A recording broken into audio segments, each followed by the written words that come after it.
All right, what's up, Com225? This is Professor D coming from quarantine headquarters for you today. As you can see, the studio has changed a little bit, and so we got like a backdrop here, and I got a little bit more lights. I think the lights are a little bit better. I can't tell if they're really better or not, but it's sun shining, and that always is nice. So today we're going to be talking about informative speaking. So I'm going to be uploading these to YouTube as well as recording MP3s that you can download and then listen to on your phone, because you may need to be cleaning house, or hopefully you can go for a walk and then listen to these lectures too. Um, as far as the YouTube thing, I'm going to be holding up this fancy dancy thing to show you which slide I'm on from time to time, as well as my guide. But understand too that I have not planned this. I am going to be doing this impromptu off the cuff, and then working off the speaking energy, the speaking experience that I've had from now, uh, from up to this moment. So I'm going to be doing the best I can to give you the best I can as well. I'm also thinking about recording a positive thing of the day. I don't know if I'm going to do it every day or not. There's a lot going on. So we're going to do the best we can, right? And for those of you that said you appreciate the video, that you appreciate my energy, that you said in the technology assessment quiz that you really appreciate hearing from me, hearing my voice, that all means a lot, and y'all are incredibly cool and super sweet. And that gave me a lot of juice and energy, especially to do some of this stuff in the way that I'm doing it. So let's move on. Informative speaking, we're not going to be worrying about audience analysis because we've done audience analysis already. Thank God we're a bit ahead. All right, so informative speaking. So really, when we're talking about informative speaking, the goal and idea here is to help people understand something. And it's going to be interesting because I'm sure you're going to be talking about something you don't know. The idea here is not that you know everything, it's that you've done some research, that you've thought about the specific like 3 things that you're going to tell us about this thing or idea, because it's not possible to tell us everything that we need to know. Also, I am going to be looking at shortening the time frame for this speech. So I want to say 5 to 6 minutes, because the 7 to 8 I think is going to be a nightmare to upload. So we're going to do the best we can in uploading those things. I need to like put my face closer to the camera so I can look at you better and not look at myself as much. So with that, informative speaking, we're speaking to inform. We become the experts in the fact that we've done this research. Remember, with our credibility stuff, we have credibility in that we've done research and that we've practiced our speech and made sure that we can be the best speakers in that moment we possibly can be. Informative speaking. What's on the next slide?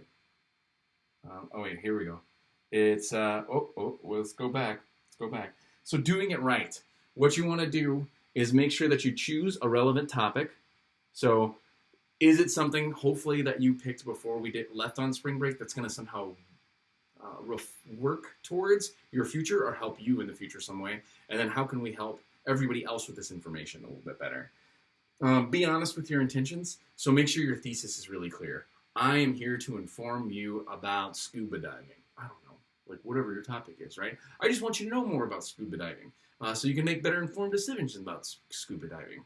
If you want to tell people how to vote, you show them how to vote, but you don't encourage them to vote because you're just telling them how to do something. You always want to make sure you use credible sources. I'm going to be working with the librarians as well as some stuff on here to help you with credible sources, but I'm going to have to be a little bit more lenient in that area because of the fact that we're not living in a world where doing the research is going to be as easy as it would have been face-to-face. And then last bullet point right here, last bullet point, is be clear and concise. What are you talking about? What's the goal? What are you hoping to move people to and why? And then again, we're not moving them, we're just informing them. The more informed they are, the better off they are. So the purpose is there's a couple different ways that you want to use informative speaking and what it's supposed to do. So now we're on the next slide on purpose, all right? So with purpose, we're attempting to define something. What is this? How does this thing work? What do you think or feel about this? So just to give like information about something. So think about when we were in a class and we talked about gross national happiness. I wonder what the gross national happiness is right now out there in Corona land. Hopefully it's better than we expect. Remember to go outside. Remember to take deep breaths. Remember to get some sunlight in your face as much as possible. Like, this isn't going to last forever. And you're going to college right now. You're getting classes done. So you're amazing because you're getting these things done, and I'm really proud of you. We're used this to demonstrate, so sometimes we'll show how something is done. So you might do like how to, for example, use a laser pointer, or you might do how to bake a cake, or you might do how to upload a video to YouTube, whatever, right? The point of the speech is how to do something. So next one is to explain what is something, how does it work, what is it, where are all the little pieces of that. It's to describe something, what is it, and how all those pieces work. Or describe could be to bring out the detail in something. So when we're thinking about informative speaking, we can do a speech on how to make a grilled cheese sandwich, or you can do an informative speech on what an amazing grilled cheese sandwich tastes like, right? Because we're informing people on the flavor, the texture, all those things. Last one is to report. What's our situation? What's our scenario? How are things going? Coronavirus reports are happening everywhere. All these are forms of informative speaking. Let's see. So again, when we're following our format for informative speaking, I know this is all backwards, and this keeps moving too, which is awesome as well. So first one we want to do is an attention getter. Now remember, we're going to be doing this asynchronously. It means that we're not going to be in class. So you can't be like, who here's got pants on, right? Because you're not going to be able to see who has pants on. You can ask rhetorical questions. You can ask about people's experience with stuff, because they can still like technically be answering in their head, but not a raise your hand as much, because you're not going to be able to see the feedback in the same time. But again, get our attention, tell us a story, tell us statistics are great for informative speeches. Stories are great for informative speeches. Stats are great. I think I said stats already. Questions, rhetorical questions, visualizations can be cool based on what you're doing and like how that stuff would work. But anything that grabs our attention, we always want to go, hey, and get their attention first. So do not say, hello, blah, blah, blah, blah, blah, I'm here for blah, blah, blah. Get our attention very first thing. Then create a connection with us. Why do we want to know about this? How are we going to get better at understanding this thing? So remember, the point of the speech is, how do you include the audience in this speech throughout this speech? Because it is going to be something that helps you, but how is it going to help them? How is it going to like help them be informed or better in some way, shape, or form? Give us a reason to listen to you. So again, that's credibility. What are the two credibility things that we always need to do?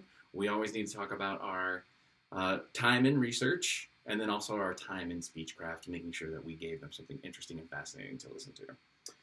And then lastly, tell us about what you're going to tell us about. What are the 3 things that you're going to tell us about with this issue? It can be 4 shorter things. It could be 2 longer things, but it is up to you. Just make sure that you have a sense of how you're going to organize this thought or idea.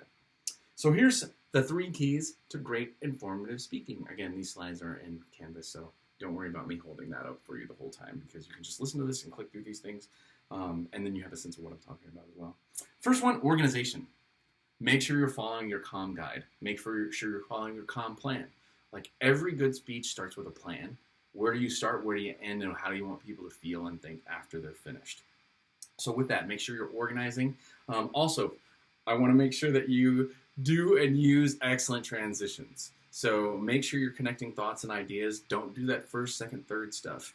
I taught you how to do these things early. Connect thoughts with ideas from the last sentence to the idea in the next sentence, and make a clever bridge between those 2 ideas with something that relates in some way, shape, or form.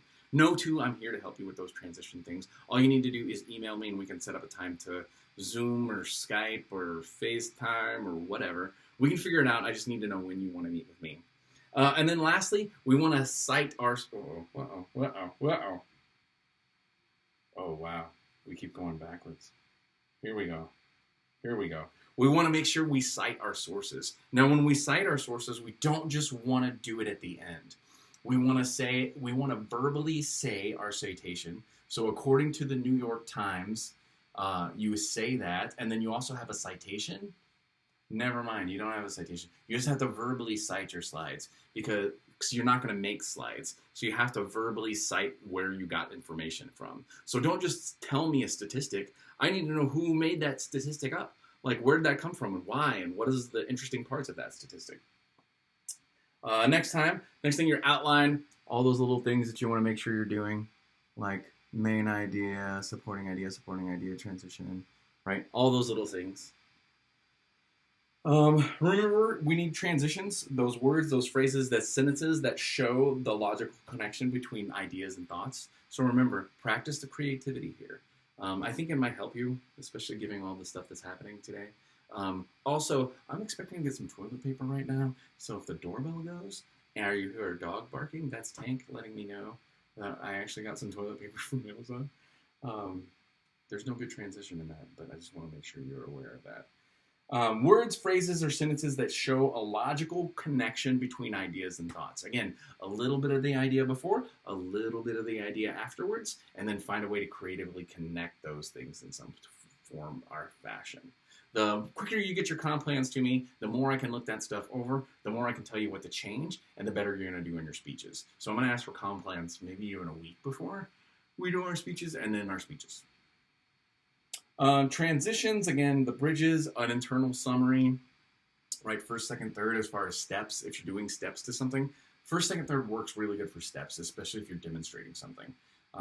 But otherwise, work on those creative transitions because the creative transitions are much, much cooler. Citing sources. Again, when it's time to cite your sources, you want to say, according to a study done in an article by, according to a 2009 study published in blah, blah, blah, blah, blah, in an article about pants in the 4th edition of Rolling Stone reported that Johnny Depp wears too many bracelets. But that's how you cite it. And at the 2006 book, whatever, I learned this concept and idea that I'm teaching you here and now. To give you an example of what this looks like, according to the Arizona Department of Transportation, blah, blah, blah, blah, blah statistic, right? You just tell us where that stuff's coming from so we have a sense of what's going on with it. And remember, with conclusion, you want to transition into your conclusion. You want to remind us of your thesis. Remember, with your thesis, the audience must be included in this idea. So what your thesis needs to accomplish is tell us what you're talking about and what is the audience going to get out of hearing about this. 2 things need to happen in both of your thesis statements. What is this topic about? How is the audience going to benefit from this in some way, shape, or form? And then remember, end it with a clincher. Don't just be like, I'm done. You should never be done with anything. Just be, ta-da that sucker. Finish that sucker. Like, drive that thing home and make us feel what you're feeling or thinking with this, and end it with a clincher. The clincher needs to be of a type. Did you hear him? I think the toilet paper's here. Yeah, right. I think that's my clincher to this video. The toilet paper came, and we're gonna have the ability to wipe our butts a little bit more.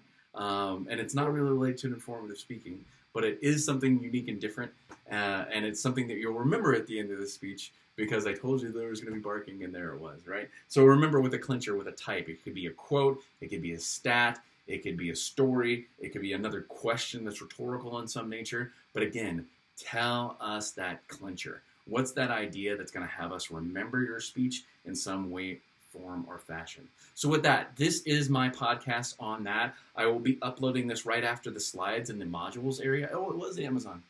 And you can listen to this. You can watch my video on YouTube. And then also, as you're listening to this or watching this, do click through the slides so you can see what I'm looking at and have a sense of what's going on there. But I am not going to be doing anything with audience analysis because I feel like we covered that as much as we possibly can already. And remember, we only got to get through 2 more speeches here, okay? So I know there's a lot going on, and I know there's a lot to be concerned or worried about, but you're doing your best. You're listening to this video. You're going to say someday, I went to school and I finished college during the coronavirus. And people are going to be like, damn, this is your up the hill both ways in the snow story. So honestly, I think you should be really proud of yourself. Give yourself a pat on the back. Spread some love and positivity to your friends and family, the folks you're around. I'm sure they're getting on your nerves. There's a meme that I want to share that it was about like people just asking inane questions over and over again, like driving each other up the wall. So I might share it just as like a form of laughs. But again, thank you for being here. Thank you for being a student, and thank you for continuing on this path and journey with me. I'm super excited to be here with you.